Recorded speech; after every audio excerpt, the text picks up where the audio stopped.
हनुमान चालीसा गोस्वामी तुलसीदास जी द्वारा रचित एक अत्यंत पवित्र और प्रभावशाली स्तोत्र है। इसमें भगवान श्री हनुमान जी की भक्ति, शक्ति, बुद्धि, पराक्रम और श्री राम के प्रति उनकी अद्भुत निष्ठा का वर्णन किया गया है। चालीसा का अर्थ है 40 छंद, जिनमें हनुमान जी के गुणों का सुंदर वर्णन मिलता है। इसका नियमित पाठ करने से भय, रोग, कष्ट और मानसिक अशांति दूर होती है। चालीसा की शुरुआत श्री गुरु चरण सरोज रज से होती है, जिसमें तुलसीदास जी गुरु के चरणों की धूल से अपने मन रूपी दर्पण को स्वच्छ करने की बात कहते हैं, ताकि वे श्री राम की निर्मल महिमा का वर्णन कर सकें।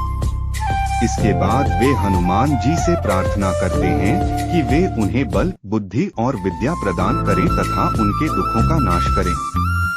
हनुमान जी को ज्ञान और गुणों का भंडार कहा गया है। वे अपार बलशाली होने के साथ साथ अत्यंत विनम्र और बुद्धिमान हैं। वे देवताओं, ऋषियों और भक्तों में श्रेष्ठ माने जाते हैं। हनुमान जी को वायुपुत्र कहा गया है, इसलिए उनमें अद्भुत गति और शक्ति है। वे कठिन से कठिन कार्य को भी सरल बना देते हैं। चालीसा में हनुमान जी के बाल रूप का वर्णन है, जब उन्होंने सूर्य को मीठा फल समझकर निगल लिया था। इससे उनके अद्भुत साहस और शक्ति का परिचय मिलता है। इंद्रदेव द्वारा वज्र प्रहार किए जाने पर भी वे जीवित रहे, क्योंकि उन्हें ब्रह्मा जी का वरदान प्राप्त था। इसी कारण उन्हें संकट मोचन कहा जाता है।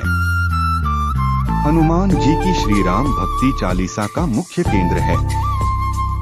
वे मन, वचन और कर्म से श्री राम के सेवक हैं। राम काज करने के लिए वे सदा तत्पर रहते हैं।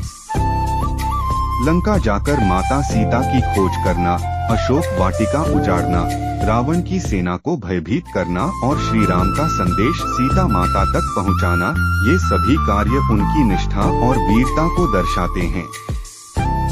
चालीसा में यह भी बताया गया है कि लक्ष्मण जी के मूर्छित होने पर हनुमान जी संजीवनी बूटी लाए और उनका जीवन बचाया। यह घटना न केवल उनकी शक्ति बल्कि उनकी करुणा और कर्तव्यनिष्ठा को भी दर्शाती है। वे अपने प्रभु और उनके परिवार के लिए कुछ भी करने को तैयार रहते हैं।